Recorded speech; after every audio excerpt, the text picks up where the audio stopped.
diterangkan di Al-Quran itu, orang-orang Yahudi, orang-orang jahiliyah, orang-orang Quraisy pada masa itu menganggap bahwasanya Tuhan itu memiliki anak.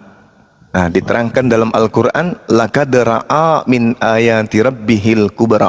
Sungguh dia telah melihat sebagian tanda-tanda kebesaran Tuhan yang paling besar. Afara'aitumul Lata wal Uzza.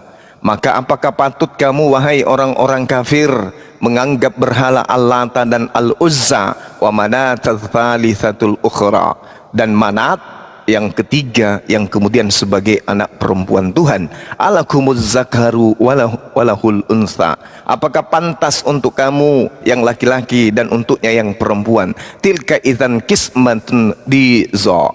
Yang demikian itu tentulah satu pembagian yang tidak adil. In hiya illa asma'u sammaitumuha antum wa aba'ukum ma anzalallahu biha min sultan. Itu tidak lain hanyalah nama-nama yang dan nenek moyang kamu mengada-adakan. Tuhan Allah tidak menurunkan suatu keterangan apapun untuk menyembah yang ketiga itu. Mereka hanya mengikuti dugaan dan apa yang diingini oleh keinginannya. Kata Allah, walaqad ja'ahum mir rabbihimul huda. Padahal sungguh telah datang petunjuk dari Tuhan mereka. Amlil insani ma tamanna. Atau apakah manusia akan mendapat segala yang dicita-citakannya? Falillahil akhiratu wal ula. Tidak. Maka milik Allah lah kehidupan akhirat dan kehidupan dunia. Ini orang-orang kafir pada masa itu menganggap bahwasanya Tuhan itu adalah yang tadi yang dikatakan Al-Quran. Tapi Allah mengatakan sungguh itu adalah sesuatu yang tidak benar. Padahal sungguh telah datang petunjuk dari Tuhan mereka. Kenapa mereka masih menyembah tiga dewa berhala tersebut? Demikian. Masih boleh nggak nanya, Pak? Boleh, silakan. Boleh. Ya, terima kasih, Pak. Batu hitam yang paling maksudnya apa ini, Pak? Batu hitam yang paling menarik untuk diperhatikan adalah para tuhan-tuhan perempuan yang dipuja-puja, yang disembah kaum pagam di seluruh dunia. Itu maksudnya apa sih, Pak ya? Iya. Artinya paganism itu menyembah batu. Ada batu berbentuk tugu, ada batu berbentuk manusia, ada batu berbentuk pohon, ada batu berbentuk binatang. Itu semuanya adalah berhala. Itu nggak boleh. Tuhan itu tidak serupa dengan benda. Tuhan itu tidak serupa dengan makhluk. Laisa kamitslihi syai'. Semua yang ada di antara langit dan bumi itu adalah ciptaan. Itu bukan Tuhan. Yang Tuhan itu yang mengadakan segala sesuatunya, yang kami sebut Allah Subhanahu wa ta'ala. Tuhan Allah yang maha suci lagi maha tinggi. Sementara batu ya batu. Gitu. Jadi seperti ini Pak, batu benda hitam terakhir adalah batu hitam yang dinamakan Hajar Aswad di Mekah. Katanya batu dari surga, mampu dulu hati pengikutnya. Ya, jadi batu Hajar Aswad itu batu dari surga. Batu yang tadinya putih, tetapi karena sudah sering disentuh oleh manusia, maka batu itu menjadi hitam. Rasulullah Muhammad sallallahu alaihi wasallam kemudian sama ketika mempraktikkan Yesaya 6 nomor 6 sampai nomor 7. Barang siapa yang menyentuh batu bara ini dengan mulutnya, maka dosanya akan diampuni. Coba Anda baca kemudian Yeremia 6, Yesaya 6 nomor 6 sampai nomor 7. Itu sama tuh. Jadi batu Hajar Aswad itu hanya batu yang barang siapa kemudian berusaha dengan ikhlas, ridha untuk menjalankan perjalanan ziarah ke sana, lalu menyentuhnya atau menciumnya, maka dosa-dosanya dihapuskan. Tapi yang menghapuskan bukan batunya, yang menghapuskan adalah upaya, pahala mereka, amalan mereka, pengorbanan mereka, keikhlasan dan keridaan mereka mengikuti perintah Tuhan. Itu yang menghapuskan dosa. Sama seperti orang yang berpuasa, sama seperti orang yang membuang batu duri di jalan, sama seperti orang yang berimpak bersedekah. Bukan duitnya yang mengampuni dosa, tetapi upaya untuk melakukan itu yang menghapus dosa. Bukan durinya yang menghapuskan dosa, tetapi upaya untuk membuang itulah yang membuatkan dosa itu terbuang, terhilang, tertebus. Sama seperti di dalam Keluaran 29 nomor 14, bakarlah tai sapi itu, karena dengan membakar tai sapi itu dosamu akan dihapuskan. Artinya apakah tai sapi itu yang menghapus dosa? Bukan. Yang menghapus dosa itu adalah upaya mentaati perintah membakar tai sapi. Seperti itu, Bu. Silakan. Ada lagi? Ya oke lah Pak, terima kasih lah. Sama-sama Ibu Ani. Ya, yang Semoga penting sehat ya selalu. kita saling, tapi kita mah janganlah saling menghujat, namanya kepercayaan ya Pak. Beda pemahaman Iya. kita ya. Iya. Yang penting kita ajarkan ya gimana pemahaman kita tentang agama kita. Mari kita ajarkan ke keturunan kita biar mereka itu Betul. lebih tahu, biarkanlah kami sebagai pengikut Kristus. Kalau orang Bapak tidak memahami, biarkan kami memahaminya ya Bapak ya. Oke, terima Iya. kasih. Iya. Saya Salam juga damai punya semuanya pesan, Bu. ya. Saya juga punya pesan, kalau kita punya agama itu harus betul-betul bersumber dari sumbernya. Jadi kitab suci kita itu harus betul-betul sesuai dengan aslinya. Jangan nyamar-nyamar ke agama lain. Seperti Al-Quran. Al-Quran tetap eksis seperti Al-Quran. Dari sejak Al-Quran diwahyukan, Al-Quran itu tetap Al-Quran. Tapi kalau di kitab Ibu, mohon maaf nih, tadinya dituliskan dalam bentuk Yunani. Di situ tidak ada kata Alkitab, di situ tidak ada kata Allah, tidak ada kata Injil, tidak ada kata Nabi, tidak ada kata Rasul, tidak ada kata iman, tidak ada kata awal, tidak ada kata akhir, tidak ada kata malaikat, tidak ada kata Allah, tidak ada kata wahyu. Tapi sekarang kok ada semua itu. Ini agama apa ini, Bu? Iya, oke. Iya, Saya jadi tahu, saran Pak. saran saya, kalau mau gini, Pak. beragama dengan baik, maka harus Iya. kembali kepada asal-asalnya, asal-usulnya. Jangan nyamar-nyamar. Kalau yang nyamar itu biasanya hanya iblis, Ibu. Iya, Gitu, biarlah Ibu. Pak Iya, ya, silakan. karena kita Iya. tahu memang kalau mau meniru pun dibilang Bapak, oke itu pemahaman Bapak. Mau Iya. Alkitab Bapak bilang mencontoh-contoh mengambil dari Al-Quran itu kan pemahaman Bapak. Yang Oh, bukan penting kami pemahaman, itu fakta, memahami. Ibu. Bedakan Iya, dengan karena fakta kami dengan tahu pemahaman. Injil, Itu fakta. Injil itu abad pertama, itulah. Oh, tidak ada kata Injil di abad pertama, Ibu. Iya.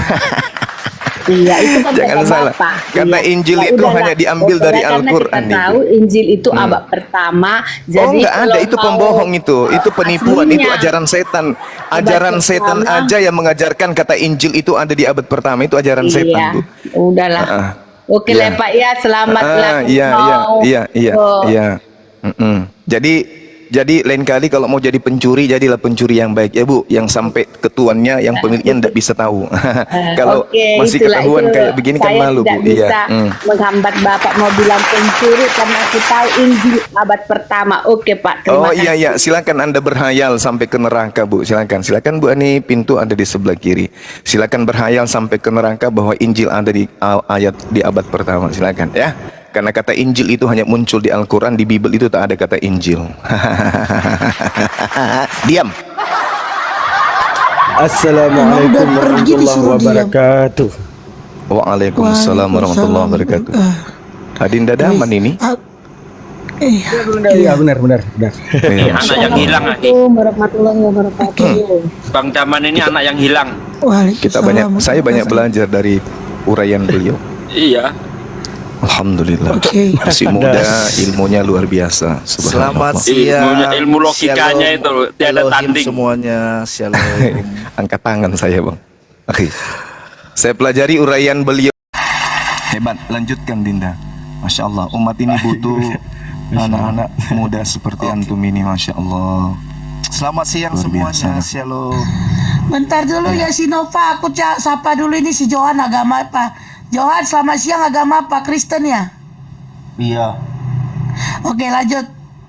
Enggak, aku mau bilang aja beda kali bahasa orang bermoral sama enggak. Tadi Bu Ani tuh ngomongnya merendah, tiba-tiba ini si Kodok Zuma bilangnya ajaran iblis bla bla, ngejek kali. Padahal yang tertulis untukmu agamamu dan untukku agamaku itu di Al-Quran. Curhat. Tapi malah si Kodok Justru Zuma karena ini itu, kalau agamamu ngejek-ngejek agamamu agama aja, lain. jangan masuk ke Kan agama jadinya orang. Islam yang sesat. Umat Islam itu tidak bisa ditipu dengan berlembut-lembut. Iya Pak ya, kita ini agama ini ya. Oh nenek lu kiper. Agama penjajah memang kayak gitu. Warisan penjajah gitu, cantik-cantik di depan.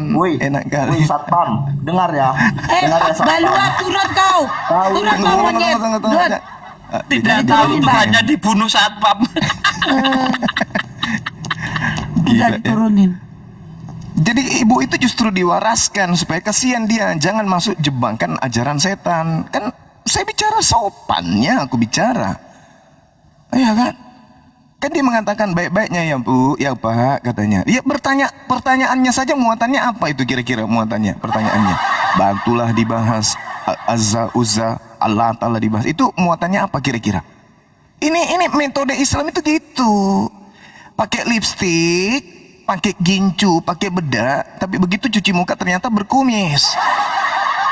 Itu aduh, jangan diajarin saya kalau Kristen. Jangan Udah tahu diajarin. ya Aki ya. Bang Supa jangan terlalu banyak tertawa. Allahu Akbar. Bang Jumar ini happy banget. Kayaknya habis dapat miliaran dia. Kok tahu? Tahu lah dari itunya. Ya, soalnya Yaudah, ayo, skincare Sinopah. saya yang minta semalam itu ada yang minta sampai 3.000 botol. Masya Allah. Masya Allah.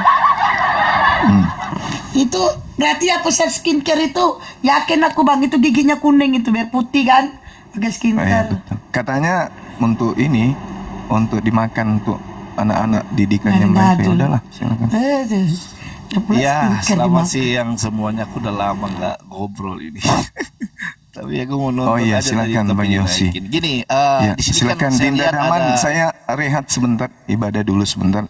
Dinda Daman iya, atau iya, guru iya. saya yang sini, silakan. Silakan Dek, oke lah. silakan Akhi. Oke Bang, oke ada Pade. Oh Oke. Pade makan nih Pade. Ada Bang di Daman. sini. Oke, Bu Darba, terima kasih. Sebenarnya saya mau nonton aja lagi makan dinaikin, tapi nggak apa-apa lah. Saya akan bertanya boleh ya? Sama kayaknya sini banyak guru Silakan, Islam silakan, ini. silakan. Oke, pertanyaan saya gini loh. Quran itu yang katanya kitab-kitab penyempurna dari kitab-kitab sebelumnya, benar tidak? Iya Bang, betul. Berarti ini pertanyaan lama sebenarnya sih, cuma nggak pernah aku dapat jawaban yang pasti, yang lebih apa ya, yang ada dalilnya juga gitu. Yang Al-Quran itu bisa menjawab sesuai dengan apa yang ada tertulis dalam Quran itu sendiri. Begini Bro Darman, apakah Al-Quran itu bisa menjawab pertanyaan yang ada di dalam Al-Quran itu sendiri, di luar dari kitab-kitab di luar Quran itu sendiri Bro? Bisa tidak? Kalau Bisa, sangat kalau bisa. dikatakan Quran itu adalah kitab-kitab penyempurna dari kitab-kitab sebelumnya. Iya, jadi substansi pertanyaannya silakan. Pertanyaan saya, apakah di luar Quran ya, Quran ini bisa menjawab pertanyaan yang ada dalam Quran? Itu aja dulu. Ya pasti bisa lah. Orang yang namanya Quran tidak ada yang namanya kontradiksi. Oke, pertanyaan saya gampang. Udah berapa kali pertanyaan saya ini saya tanyakan, tetapi nggak dapat jawaban Langsung yang tanya Abang. iya. Dengar dulu kan, harus ada narasi Bro supaya enak diskusinya gitu loh. Nggak apa-apa, nanti Abang bertanya dengan saya dalil satu di dalam Alkitab, nanti saya jawab. Pertanyaan saya adalah begini loh. Abang percaya nggak bahwa Nabi Isa itu diangkat hidup-hidup? Percaya. Terus Oke. kenapa? Kalau ada ayat yang mengatakan bahwa Nabi Isa itu mati, gimana? Yang mana? Yang ini. Salamun alayya yauma wulidtu wa yauma amutu wa yauma ub'atsu hayya, benar? Ya nggak tahu. Pokoknya itu gimana? Apakah itu seperti bertentangan satu dengan yang lain dalilnya? Itu Udah, ada yang- hubungannya dengan penyalipan itu. Itulah dia. Nah, boleh dong bawa satu ayat Bang. Boleh Bang. Mungkin saya belum tahu gitu. Boleh. Silakan. Enggak, aku mau tanya dulu. Seumpamanya ada dalil yang mengatakan dia mati, apakah itu bertentangan dengan yang diangkat hidup-hidup? Enggak lah. Berarti gini, ketika Anda ingin menyamakan apa yang Anda pahami dengan yang saya pahami, itu sangat sangat apa ya kita bilang, sangat salah pikir bagaimana tuh? Ibaratnya tuh gini, ketika Anda meneliti Al-Quran Waalaikumsalam warahmatullahi wabarakatuh, tanpa adanya keilmuan, dengan saya yang meneliti Al-Quran dengan semua standarisasi keilmuan Al-Quran, terus Anda ingin menyamakan, apakah saya bisa mengiyakan? Makanya kan saya bertanya, Anda kan lebih paham kayaknya nih Al-Quran. Saya bertanya, apalagi sini ada guru besar Ardinsia kayaknya ini. Asik. Itu Ya, yang bawa salahnya ayat kamu perbandingannya. memahami Quran pakai Bible. Salahnya di situ. Enggak, kok saya pakai Bible enggak? Ini pertanyaan. Iya, kenapa kan di kalian- dalam di dalam kepercayaan Anda bahwa Yesus itu sudah mati disalib. Sementara Al-Quran tidak mengatakan itu. Lalu ayat yang kamu bawa, kamu cek dalam bahasa Arabnya. Kata ini, apa namanya? Bentar eh, Bang. Dengar Bang. Ah, Kata Ub'a Suhaya itu katanya itu kata bentuk apa? Harus tahu Bang. Nah kalau tahu dari itu ya kita nggak akan bingung. Nah Ub'a Suhaya dalam Nahwu Shorof itu disebut apa namanya? Kata bentuk akan datang gitu loh. Ya, fiilnya itu kalau nggak salah fiil mudhari ya Bang Daman ya. Iya, mudhara'ah. Nah, fiilnya itu fiil mudhari. Di mana kalau ada kata fiil mudhari itu arahnya ke masa depan, belum terjadi saat itu, begitu Bang. Makanya jangan memahami Al-Quran pakai terjemahan, nggak nyambung, nggak bisa. Karena Al-Quran itu bahasa Arab, untuk memahaminya harus menggunakan kaidah-kaidah bahasa Arab, begitu Bang. Oke, jadi gini bro, kalau memang tidak bisa diterjemahkan, tidak dipercaya dengan terjemahan bahasa Indonesia, gimana orang bisa mengerti? Gimana banyak orang akan percaya dengan Quran itu sendiri, kan begitu? Gini Bang, Al-Quran turun Kalau untuk orang apa namanya itu? enggak, Turun ini, untuk bro, orang kalau Arab kayak dengan bro bilang standarisasi tadi, bahasa waktu Arab. berjalan harus dengan bahasa Arabnya. Emang ada orang Indonesia yang memang harus bahasa Arab terus dia mengerti, langsung nggak ada pakai bahasa Indonesia terjemahannya. Gimana dia mau mengerti? Orang yang Sama. hanya paham terjemahan tidak bisa mengkritik Al-Quran. Itu yang perlu Anda pahami. Orang yang hanya membaca terjemahan ya dibaca saja, nggak bisa untuk ngeritik, karena untuk mengkritik Al-Quran perlu namanya ilmu. Contoh nih, Anda nggak paham komputer, mau ngeritik komputer, Anda mouse nggak ngerti, ya kan, keyboard nggak ngerti, misalnya kan, wow, komputer itu salah, apa itu gunanya itu mouse itu, masa digeser-geser. Nah ini contoh orang yang nggak ngerti gitu loh. Tapi kalau kita sudah paham komputer, oh mouse gunanya untuk ini, keyboard gunanya untuk ini. Jadi untuk mengkritik sesuatu harus punya ilmu. Kalau nggak punya ilmu nggak usah mengkritik bos. Lah, gini loh Pak Sugi. Kenapa kita buka diskusi ini tentang debat agama? Yang harus ada yang harus dikritik, harus ada yang ditanya. Karena Nah, silakan Anda, kita nggak takut dikritik, tapi Ya. dengan ilmu dong. Iya, kan Kita nggak saya takut bertanya. dikritik Bang, tapi dengan ilmu, ayolah pakai ilmu kalau mau kritik. Iya kan saya bertanya. Tadi pertanyaan saya, kata si Bodarman, ya, itu Al-Quran bisa menjawab apa yang ditanyakan di dalam Al-Quran. Pertama saya tanya kan, apakah Nabi Isa itu diangkat hidup-hidup? Kan benar kata Damat, iya ada, katanya ada. Ini, ya? ini. Benar kan? Saya tunjukkan langsung aja ya Bentar, perbedaannya nih. bentar, Bang, dengar dulu Bang. Ini saya tunjukkan Selesai. langsung aja Bang. Bentar. Tolong dibesarkan Mbak Blokir, biar nggak kepanjangan. Gini loh Pak. Bentar. Belum selesai. Nah, ini saya tunjukkan ya. Saya tunjukkan biar Anda itu nggak bingung. Nah, ini kan Quran surah Maryam ayat 30 itu hampir sama dengan Quran surah Maryam ayat 15. Ini bunyinya sama nih ya.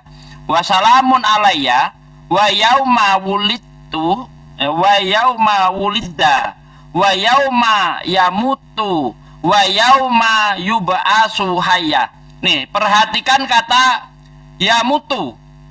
Kata yamutu ini sudah terjadi karena ini untuk Nabi Yahya. Nah, ini fiilnya fiil mahdi ini. Sudah terjadi. Coba kita bandingkan di ayat 30-nya. Kalau tadi pakai yamutu, kalau di dalam ayat 30-nya perhatikan, nah gampang kok ini kalau orang paham ya. Nih, ayat 33 ya kalau nggak salah, bentar. Nih ya. Wassalamun alayya wa yauma wulitu wa yauma amutu. Nah, beda amutu, beda sama yamutu. Beda. Nah, di sini ini fi'il mudhari ini. Artinya kata kerja akan datang. Sedangkan di ayat 15 pakai yamutu. Itu sudah terjadi pada Nabi Yahya. Kalau di sini belum terjadi. Jadi di ini fi'il mudhari, yang tadi fi'il madi, yang artinya apa? Sudah terjadi, ini belum terjadi. Gitu loh, kalau kita umat Islam nggak bingung kok. Ya asal ngerti nahwu shorof nggak bingung. Nah kalau baca terjemahnya ya bingung kau, kita nggak bingung. Nah itu udah, saya kira cukup deh. Oke. Kalau nggak bingung, sebenarnya saya belum sampai di situ ya Bang. Jadi sebenarnya jawab dulu pertanyaan saya tadi kan. Bro udah jawab, katanya Nabi Isa ini diangkat hidup-hidup, kan begitu. Betul. Terus pertanyaan saya selanjutnya, kalau ada Nabi Isa itu meninggal, apakah itu bertentangan dengan yang diangkat hidup-hidup, kan gitu? Tidak bertentangan, karena meninggalnya Nabi Isa itu nanti setelah kedatangannya yang kedua. Makanya tadi saya katakan kata amutu itu bentuk kata kerja yang akan datang. Jadi Nabi Isa belum mati. Kok nggak paham juga? Oke. Di dalam surat Maryam 33-34 kan? Itu udah saya baca tadi. Iya, situ kan tadi dijelaskan bahwa dia lahir, mati dan dibangkitkan kembali kan, dan naik ke surga. Sekarang jadi pertanyaannya di mana tertulis bahwa dia akan datang ke dunia ini buat apa gitu di dalam Al-Quran? Apa yang dia mau lakukan di dalam surah Az-Zukhruf ayat 61? Baca. Ya baca aja Bang. Lah, gantian dong. Tadi Anda minta ayatnya, saya kasih. Sekarang kamu gantian. Baca. Enggak, Abang kan punya Quran situ, silahkan baca. Pertanyaan saya Abang kasih dalilnya, kan begitu. Apa? Coba. Dalam surah Az-Zukhruf ayat 61. Nah, ini dia. Tapi lompat-lompat gitu nggak takut Bang, sakit. Wa innahu la ilmul lisaati fala tamtaruna biha fattabiun hada siratum mustaqim. Dan sungguh dia Isa benar-benar menjadi pertanda akan datangnya hari kiamat. Nah, berarti Nabi Isa itu nanti kedatangannya itu untuk tanda sebagai hari kiamat, Bang. Nah, untuk penjabarannya ada di hadis. Di mana di dalam hadis Nabi Muhammad SAW menerangkan bahwa Nabi Isa itu nanti akan datang sebagai tanda hari kiamat. Terus dia akan menjadi hakim yang adil, membunuh babi, mematahkan salib, menghapus pajak. Jadi ada keterangannya gitu, Bang. Ya. Oke, silakan yang lainnya. Cukup Bang. Sudah. Iya, gini loh Bang. Kenapa di situ dijelaskan dalam hadis sedangkan tidak tertulis di dalam Al-Qur'an? Makanya saya tanya tadi apakah kalau ini bagian saya nih. Bentar, iya. Apakah Al-Qur'an ini bisa menjawab tanpa bantuan dari buku-buku di luar Al-Qur'an? Di mana dalilnya di dalam Al-Qur'an bahwa dia akan datang membunuh babi dan mematahkan salib? Nah, itu saya minta di dalam Al-Qur'an. Silakan. Oke. Kita harus tahu dulu mekanisme daripada Al-Qur'an. Nih bisa nih. Oke, coba dibesarkan. Kita udah keluarin papan tulis ajaib kita. Mana hostnya nih? Bisa nggak balik kamera? Nggak bisa balik kamera dari sini. Sekarang gini, metode Al-Quran. Tahu nggak, Bang? Enggak bro, aku minta dalilnya. Udah terserah Anda deh. Mau paham mau nggak apa-apa. Yang penting umat muslim masih Balik, Bang banyak di Taman, bawah. kebalik. Gini. Kebalik. Itulah nggak bisa balik kamera ya kalau bukan host ya. Ibaratnya gini ya. Udah, kita cukup tahu aja Al-Quran Bro, dan hadis. Bro, Ada metodenya. Aja Bang, dengar. Anda Ya, bertanya, terserah Anda Anda aja. nggak punya ilmu. Terserah Anda Anda. bisa dengarkan. Al-Quran metodenya Karena itu di sini loh, Bang. sasarannya bukan cuma Anda, tapi ya. netizen yang di Hadis bawah. itu metodenya tafsir. Tadi pertanyaan saya kan Oke. tinggal dijawab. Metodenya host Ini udah mau apa? dijawab, Bang. Ya, Jangan bodoh ya. deh di sini. Nah, Enggak gini udah. loh Pak Sugi, saya bukan bodoh, maksudnya bertanya saya kan dijawab dengan Iya. dalil. Iya. Di mana saya minta dalilnya? Ya, mekanismenya Bahwa apa Anda yang tahu. kita Kalau katakan- mekanismenya Bentar dulu. Anda tahu, Saya selesaikan dulu fine Pak gitu. Darman. Pak Darman, dengar dulu. Ini saya orang yang nggak selesaikan butuh dulu. jawaban yang kayak gini. Iya. Ya udah dimur aja biar kita jelasin aja. Udah. Tunggu. Yos, Perhatikan dengerin. pertanyaan Yos, saya dulu. Yosi, dengerin Yos. Dengerin. Pertanyaan kamu sudah kita jawab semuanya, tapi kamu nggak paham. Sekarang gini aja, biar cepet. Pengenmu gimana sekarang? Nah, pengennya tuh gimana? Udah, lainnya diem. Aku cuma pengen tanya. Pengenmu gimana? Pengenmu? Kan aku minta apa yang saya narasikan tadi, bahwa Al-Quran itu bisa menjawab sesuai apa yang ada tertulis dalam Quran. Ya, oke, Jadi pas terus. tadi bahwa hadis kan, bahwa Nabi Isa ini datang untuk dia datang nanti jadi pertanda gitu kan. Terus bla bla bla lah, bunuh babi. Wes langsung aja, pengenmu gimana Iya, sekarang? di mana? Maksudnya saya minta di mana di dalam Quran itu menjelaskan atau mencatat bahwa ada dalil memang Itu kan Isa pertanyaan. ini- Saya nggak tanya pertanyaan. Saya pengenmu apa sekarang? Iya, dengar. Inilah ini. Saya Kalau tanya bisa pengenmu, masih saya ada, nggak tanya kayaknya pertanyaanmu. seperti dari dulu nih. Pertanyaan saya di mana? Saya nggak dalilnya pengen bahwa pertanyaanmu. Nabi Loh, wong ditanya pengenmu itu apa? Bro, saya naik di sini, dinaikin sini, kan saya untuk bertanya. Lah, Naik. kalau udah bertanya, gini. Sekarang saya nggak tanya pertanyaanmu, Oke. Bro. Dengerin ya, dengerin dulu. Gimana kau kan pertanyaan saya? Dengerin dulu, Seharusnya dengerin kau dulu. jawab. Yang saya Kamu tanya, bisa jawab tidak? yang saya dulu. tanya, pengenmu apa Bentar. sekarang? Iya, sekarang saya bertanya sama kamu bisa jawab. Udah dijawab, pertanyaan udah saya. selesai dijawab. Apa Terus pengenmu apa jawabannya? sekarang? Kan udah dijawab. Terus sekarang pengenmu apa? Kok pinginnya apa? Belum dijawab pertanyaan saya. Udah dijawab Pakai tadi, Al-Quran. udah. Di mana pakai Al-Quran dalilnya? Apa? Bahwa Yang Nabi Isa apa? Itu Hah? datang mematahkan salib dan membunuh babi. Oke, pertanyaannya, siapa yang mewajibkan Nabi Isa membunuh babi ada di Quran? Siapa yang mewajibkan? Lah nggak tahu tadi dibawakan sama hadis. Enggak, yang mewajibkan Saya itu tanya tadi kan siapa? dalam Al-Quran. Ya, enggak, dengerin. Yang mewajibkan itu siapa? Lah nggak tahu tuh. Ah, ya sudah, nggak ada kan? Oke, selesai. Tanya balik, Ustadz Sugi. Udah selesai. Ini sudah. Udah, kan? Ini biasanya. Lu kan udah kan? Lu nggak bisa jawab kan? Bilang Loh, kok nggak bisa jawab? Iya. Lah, emang Ya, kan bilang, gini, kalau nggak bisa pertanyaanmu. jawab, bilang aja. Dengerin, Nggak ada Yos, dalilnya, gini. kan Gitu. Gini Yos. Premis lagi kayak dulu. Loh, Aduh. dengerin dulu. Kan gini. Tadi kan kamu udah bertanya dan udah dijawab. Kemudian setelah Jawabannya mana dengerin coba dulu, aku tanya? hei, kau yang sopan lah. Dengerin dulu kalau ada orang ngomong kamu, itu. Kamu kan tadi baru naik terus ngerocos. Bunda Kamu Hesti, buat- tolong di mute Bunda. Udah diem dulu. Pertanyaan saya, kamu Di mute. Udah diem dulu. Dengerin dulu. Kamu tadi udah dijawab, pertanyaanmu udah dijawab. Aku tanya pengenmu juga apa, kamu nggak ngomong. Sekarang udah Mana dijelaskan. Sekarang kan kamu Enggak, kamu bertanya jangan nih kepada ngerocos, kita. di mana dalilnya? Kan kamu kan bertanya kepada kita di mana dalilnya di Quran, kan gitu. Nah, pertanyaan saya, pertanyaanmu itu siapa yang mewajibkan harus ada di Quran dalil itu? Siapa? Saya tanya siapa itu artinya subjek. Tolong kasih tahu saya satu subjek yang mewajibkan bahwasanya pertanyaanmu itu harus ada di Quran. Siapa? makanya nyimak Ardinsia. Siapa? Banyak Mau ngerocos. ditanya siapa kok? Tadi Iya, kan subjeknya dengar siapa? Dengar dulu. Kau dengar saya, masa saya dengar kamu terus? Tadi Subjeknya kamu ngomong, saya siapa? diam. Udah jawab Udah aja diam. subjeknya siapa? Diam dulu. Kamu nyimak makanya pertanyaan saya dari awal. Saya kan Aduh, bertanya. ini orang. Bertanya begini, kacau. Bro. Lah, lu dengar dulu dong, kok kacau sih? Kamu mau dengar gak narasi saya? Udah dari tadi ngomong aja lu. Ah, Ya udah diam dulu. Gantian, gini loh. Jadi saya pertanyaan begini. dia itu berkembang. Dia kan tadi tanya, di mana dalilnya Nabi Isa itu akan datang kedua kali, saya tunjukkan. enggak, Nah, tadi sudah- tanya sudah kontradiksi. selesai sebenarnya. Tadi tanya Itu sudah kontradiksi selesai. Quran Sugi. Ya, tadi. sudah selesai. Sekarang kamu gantian ditanya, berani enggak? Kalau kamu bisa Berani. jawab, Apa saya lagi? akan ngesot 100 kilo. Berani oke, ditanya enggak? berarti saya yang tanya Tapi nanti. dengar dulu pertanyaan Saya saya yang tanya. kan sama Loh, Bro, kamu Bro udah Daman ini. 3 Dengar dulu. pertanyaan loh. Pertama, apakah pertentangan antara Isa diangkat dengan Isa mati?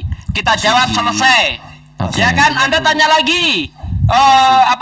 Di mana buktinya Al-Quran Nabi Isa akan turun? Sudah kita jawab. Anda Pak Sugi. berkembang terus. Host, jadikan saya gantian tanya. moderator. Pak Sugi dengar dulu. Bunda Hesti, Gantian jadikan tanya, saya kalau moderator, enggak, Bunda turun aja. Hesti. Kalau enggak berani ditanya, turun aja. Kok Ya, Enggak, kalau jangan berani ditanya, diturunkan dulu. turun aja, Kita turun aja. permalukan dulu Pak D. Ya, Emang. silakan. Dengar dulu. Kita permalukan dulu. Tadi si Silakan. Adinsia naik, dia nggak nyimak. Udah. Tadi berapa pertanyaan Pak De? Dia? 3 ya? 3, baik. Kita catat 3. Gini. Kita catat 3, oke? 3 pertanyaan dari Yosi. Sekarang Sekarang selesai Adinsia, kamu ya udah dulu. berarti pertanyaan keempat ya. Nyimak dulu, makanya Oke, nyimak. pertanyaan keempat ya. Oke, sepakat? Kok pertanyaan keempat ini? Udah Makanya kan bener nyimak kan? narasi. Saya bernarasi dulu baru bertanya. Kan udah pertanyaan keempat sekarang. Adinsia begini dari dulu. Ardiansa. Iya. Oh. Jurusnya pasti di mute. Kan gitu. Ya Terus udah, sekarang kan udah pertanyaan ketiga. Sekarang pertanyaan keempat. Nanti kita akan tanya 4 pertanyaan. Ayo, silakan. Kau mau bertanya apa yang sekali lagi? diam dulu, saya jelasin lagi dari awal. oke. Saya nasi lagi. Oke, baru kau ya terima. oke. Oke, silakan. Mute dong, jangan di mute dong. Iya, silakan. Lagi. Silakan. Ini mulai lagi jurus mute ini. Enggak, aku nggak mute. Aku nggak mute aku. Aduh, parah lu. Ini gini, Bro. Dengarkan Ini nasi pertanyaan saya, keempat ya. Sepakat dulu kita. Host yang mute. Oke, host yang mute. gimana Oke, sih ini ini host pertanyaan keempat ya. Oke, pertanyaan keempat. Silakan. Kamu naikin saya terus kamu mainkan saya. Cepetan, Bentar dulu. cepetan, Bentar cepetan. dulu. Ah, banyak cakep lu ada, gue mute. Banyak cakep lu. Lah gimana kan namanya diskusi. Gimana sih, Bro? Ya kalau kau banyak cakep langsung nanya, gak usah curhat. Oke, siap dia. Makanya diam, yang lain jangan dipotong-potong. Ini loh Bro Arinsia. Pertanyaan saya tadi begini, apakah Al-Qur'an itu bisa menjawab dirinya sendiri atau menjawab dalam Al-Qur'an itu sendiri dengan pertanyaan yang ada? Itu udah terjawab belum itu? Itu udah terjawab belum? Belum, dengar dulu. Loh, apakah Nah, berarti kupingnya Al-Qur'an? budak. Oh, berarti kupingnya budek. Enggak, Berarti soalnya kupingnya budak. Bro Sugi bahwa Dia tadi hadis- nanya, Dulu. ya kan? Pade Apa, bukan ah, budak ah, tapi Sugi. tungki. Ya, jadi gini, Dulu, Pak Sugi dia tadi bawa bertanya kan, hadis. apakah Kan saya bilang- Al-Quran bisa menjawab dirinya sendiri? Iya, saya bilang.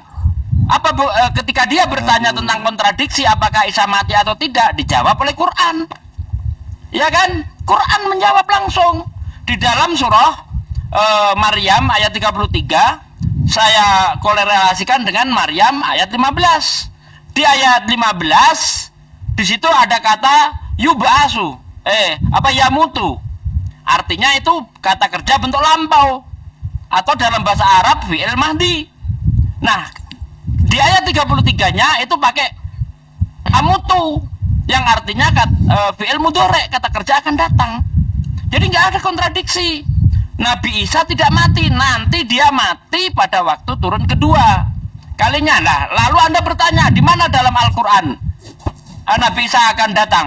Saya kasih ayatnya, Az-Zukhruf ayat 61. Nabi Isa sebagai pertanda akan datangnya kiamat. Dijawab oleh Quran, apalagi? Masih nggak dijawab, berarti kupingmu budak. Bukan budak, Pade tungki, pade bukan Pertanyaan budak. saya Bahwa Bahwa ini Yosi ini kacau dibawakan ini. hadis tadi bahwa dia akan datang Dibawakan bunuh hadis Dengar dulu, itu bentar, untuk dengar dulu. keterangan surah Gantian Az-Zukhruf. dong. Yang kamu tanyakan, ingat, yang kamu tanyakan apakah di dalam Al-Quran ada keterangan Nabi Isa akan datang? Iya. Az-Zukhruf ayat 61, bantah aja itu dulu. Az-Zukhruf Iya. ayat 61 Anda bantah, bisa enggak? Tadi dengar dulu Bang Sugi. Nih, Az-Zukhruf ayat 61 kamu bantah bahwa ayat itu tidak menerangkan Nabi Isa akan datang. Silakan bantah. Nah, makanya nyimak Bantah. dulu pertanyaan saya.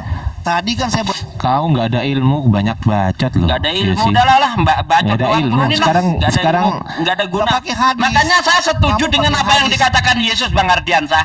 Jangan Gimana dia melemparkan datang? mutiara kepada anjing dan babi, karena hanya akan diinjak-injak saja. Gimana? Pakai ayat itu.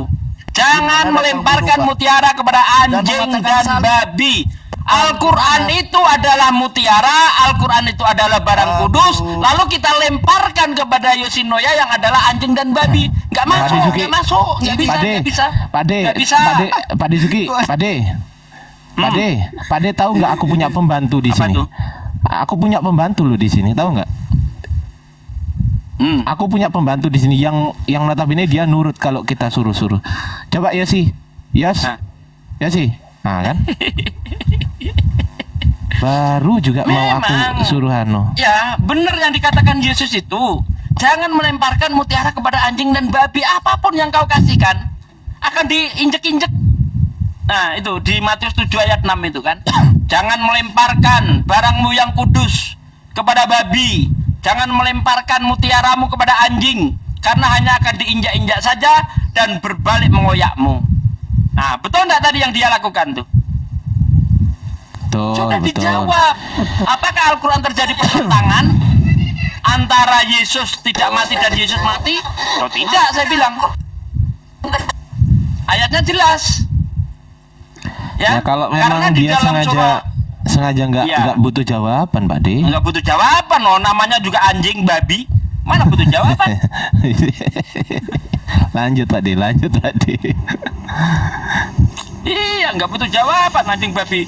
Jangan melemparkan barangmu yang kudus kepada babi, jangan melemparkan mutiaramu kepada anjing, karena hanya akan diinjak-injak saja. Apapun jawaban kita nggak mereka terima, nggak mereka terima. Itu sudah jadi ciri khas Oten, karena bagi Yesus mereka memang anjing.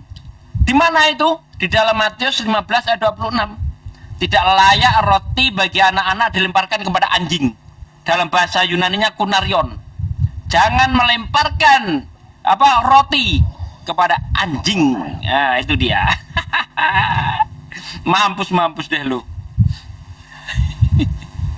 Kalau kita ajak alu sudah baik-baik nggak mau, ya udah hajar terus. Nggak usah kasih kesempatan orang kayak gitu tuh, percuma. Ya ngapain Bang sih Daman? lagi si Yosi itu kok stres gitu sekarang? Dulu perasaan stresnya nggak banyak deh, sekarang kok stresnya makin banyak ya? Iya, Oke, selama dia alhamdulillah. nyembah anak orang, bukannya semakin pintar semakin gila. Karena yang nyembah anak orang itu orang-orang gila. Coba Anda baca di Markus 5 itu, atau di dalam Lukas 8 ayat 28 itu dibaca itu. Semakin nyembah anak orang semakin stres. Bang Daman, silahkan Iya. itu menerangkan tentang hadis tadi, Bang Daman. Kita butuh Bang Daman. Oke, siap. Kita gini. Setelah kita tahu mekanisme Al-Quran, pertanyaan-pertanyaan seperti itu sebenarnya terlalu mudah untuk dijawab. Karena ibaratnya itu gini. Pertama dari Bang salamun Daman, alayya. Bang Daman, Bang Ini Daman kebalik ya? bisa, Bang Daman, Kebalik ya? Bang Daman. Iya, Bang Daman bisa pakai kamera belakang nggak? Kamera belakang aja. Nggak nampak bagaimana cara saya menjelaskan, kan saya nggak nampak layarnya itu gitu. Oh gitu. Iya sih memang. Ya, tapi nggak apa-apa. Enggak, kalau kamera belakang nampak, cuman abangnya nggak Nggak bisa melihat kebalik, ya? kami lihat abang kalau kamera belakang. Ibaratnya ngebalik ini yang bikin capek. Tapi gini aja, insya Allah semua paham. Kalau kita itu, kita coba dulu ya. Pertama gini, pertanyaan dia yang pertama ya. Dia tanya, ada satu ayat Maryam 33, salamun alayya yauma ulitu wa yauma amutu wa yauma ub'atsu hayya. Sekarang kita meninjau dari dua kalimat. Pertama, ada ulitu. Ada ulitu. Sekarang yang kedua ada amutu. Betul. Nah, sekarang kalau kita meninjau, sekarang gini ya, kata-kata dalam bahasa Indonesia, setiap pekerjaan itu pasti ada zaman kapan dilakukan. Contoh, misalnya saya makan, ya. Namun di dalam bahasa Indonesia, bedanya kenapa Allah memilih bahasa Arab untuk kemudian menjadi bahasa penjelas?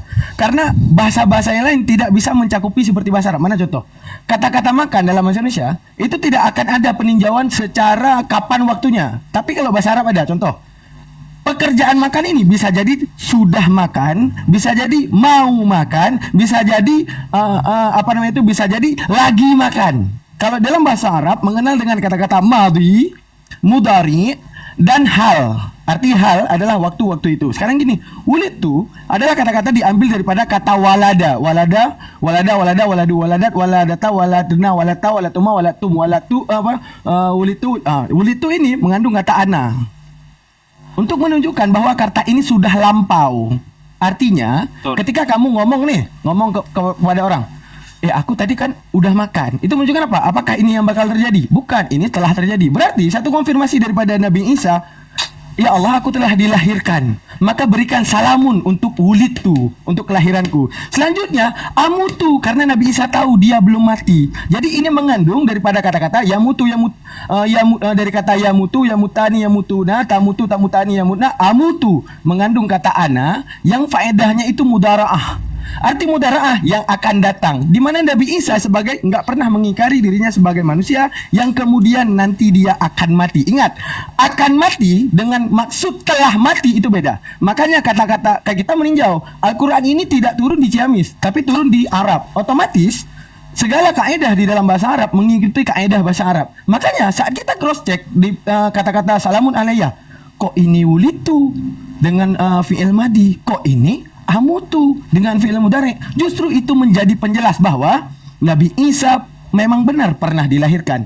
Namun Nabi Isa di dalam dunia belum pernah dimatikan karena akan sifatnya. Arti akan segala sesuatu yang belum terjadi tapi akan terjadi. Begitu juga ketika Nabi Isa mengatakan uba'asu, di mana suatu saat Nabi Isa dicabut nyawanya oleh Allah di alam penghakiman uba'asu hayya, di mana Allah akan menghidupkan kembali Nabi Isa. Sekarang pertanyaan kedua, kenapa sih Al-Quran butuh hadis? Nah itu penting tuh, itu paling penting tuh, metode Al-Quran yang kemudian di dalam Al-Furqan di ayat 33, di mana Al-Quran ini dia turun untuk kemudian dibaca secara tartila, ya, dibaca secara tartila.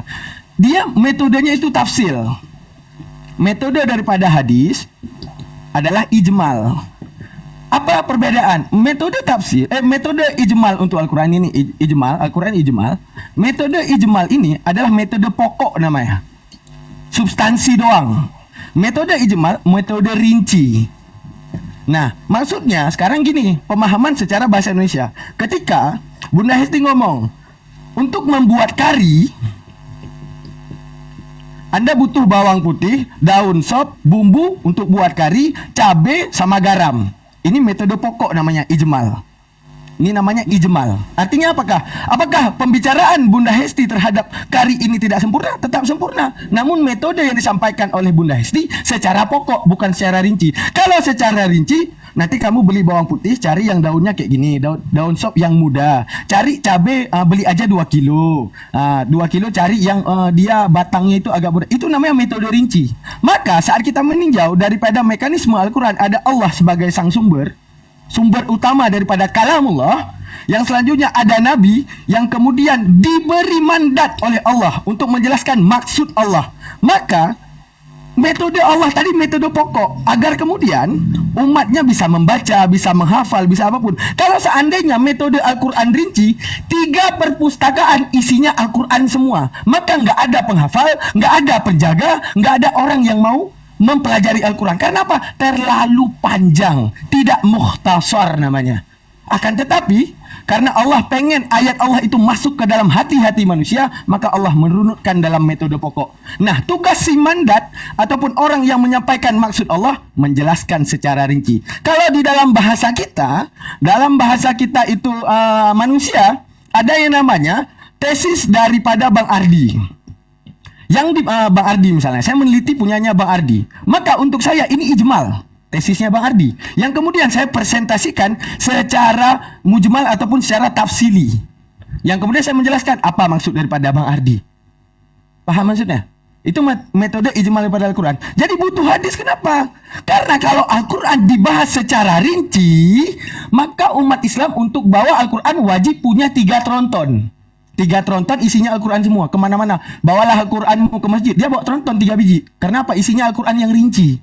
Akan tetapi Al-Quran metodenya pokok, biar kemudian masuk ke dalam hati manusia. Paham ya? InsyaAllah ta'ala seperti itu. Masya Allah, luar biasa ini memang. Keren. Ustadz Oji, luar biasa. Masya Allah. Jadi dapat kita simpulkan apa yang dikatakan Bang Daman tadi, Al-Quran itu tidak boros kata-kata, simple, logik, dan dapat dimengerti. Bagi siapa? Bagi orang-orang yang menggunakan akal sehatnya. Beda dengan Bible, panjang, lebar, tapi amburadul. Iya kan? Coba kalau kita lihat kisah Nuh, wah kayaknya spektakuler itu. Tetapi begitu kita kritisi, hancur lebur. Ini saya kasih contoh ya, kisah Nuh. Di dalam Bible itu, di kitab Kejadian 6-7. Di situ dikatakan panjangnya Bahtera Nuh itu 300 kaki. Kita bikinlah 150 meter deh. Tingginya berapa ya? 50 kaki. Taruhlah 30 kaki. Taruh kita bikin 15 meter. Lebarnya 150 kaki. Lebarnya 50 kaki ya. Taruh 25 meter. Nah, barang yang sebesar itu, ya, apakah bisa memuat seluruh makhluk yang ada di bumi ini? Spesies hewan tuh ada 8 juta ya. Ada 8 juta spesies hewan. Kalau setiap hewan membawa satu pasang, maka setidaknya ada 16 juta ekor hewan masuk ke dalam Bahtera Nuh. Nah, di mana kenanya ini? Di situ dikatakan semua di bumi ini ya terendam air selama 120 hari. Maka matilah semuanya, termasuk hewan, manusia, semuanya mati. Yang tinggal hanyalah yang di Bahtera Nuh. Sekarang kalau memang itu pernah terjadi, seluruh dunia terendam oleh air dan semua binatang itu mati, pertanyaan saya, dari mana jutaan spesies itu asalnya? Karena kalau Bahtera Nuh nggak mungkin memuat seluruh hewan yang ada, nggak mungkin. Paling cuma berapa ratus ekor. Nah, pertanyaannya, dari mana jutaan spesies hewan yang ada saat ini? Apakah bekicot itu migrasi dari Irak, dari Irak sana sampai ke Indonesia, lewat padang pasir, berjalan pelan, bisa begitu? Padahal bekicot ini adalah hewan yang tidak tahan panas. Apakah dia mampu melintasi padang pasir yang ribuan kilo? Nah, ini contoh-contoh cerita panjang, lebar, runut, tapi isinya gabrul. Al-Quran tidak begitu. Al-Quran singkat, padat, tidak boros kata-kata, dan dapat dimengerti, masuk akal kita. Masya Allah. Allahu Akbar. Lanjut, Bang.